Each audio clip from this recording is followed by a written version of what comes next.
Kwa majina naitwa Mathaso Ndege, mchumi kutoka jiji la Dodoma.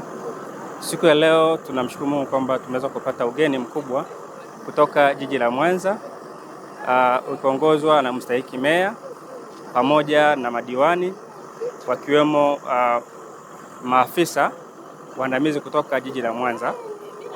Wamekuja Dodoma hususan kuja kujifunza miradi ya kimkakati ambayo Dodoma jiji imeweza kuwekeza. Na katika miongoni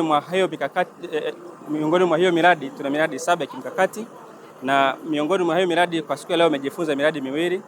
Mradi wa kwanza ulikuwa ni mradi wa soko la machinga iliyoko Dodoma mjini, lakini pia mradi wa pili ambao pia tumekuja kwa sasa hapa tulipo ni mradi wa kimkakati unaojulikana kama kitega uchumi cha Mtumba, ambao tunasema kwamba Mtumba Complex.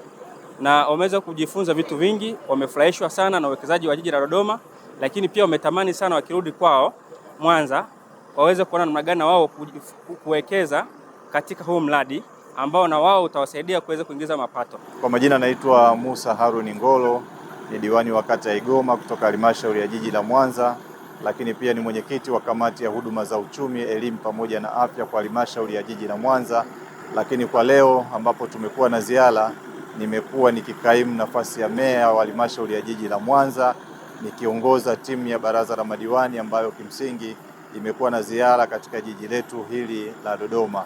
Na ndani ya jiji la Dodoma tulilenga kujifunza mambo makuu mawili.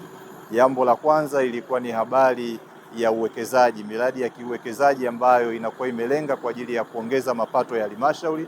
Lakini jambo la pili ni namna bora ya kuweza kuwapanga machinga kupitia kuanzisha masoko, lakini pia kuyaendeleza masoko.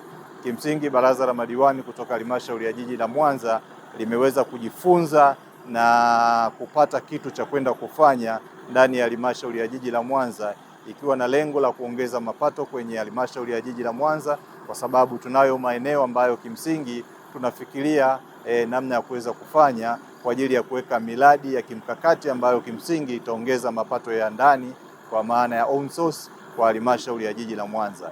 Kile ambacho tumejifunza kupitia uwekezaji unaofanywa na jiji la Dodoma kwa habari ya hoteli, kwa habari ya kumbi, kwa habari ya apartment na mambo mengi ambayo kimsingi tumeyaona, lakini kwa habari pia ya machinga, nalo ni jambo kubwa ambalo kwa sababu mji wetu wa Mwanza nao una machinga wengi sana.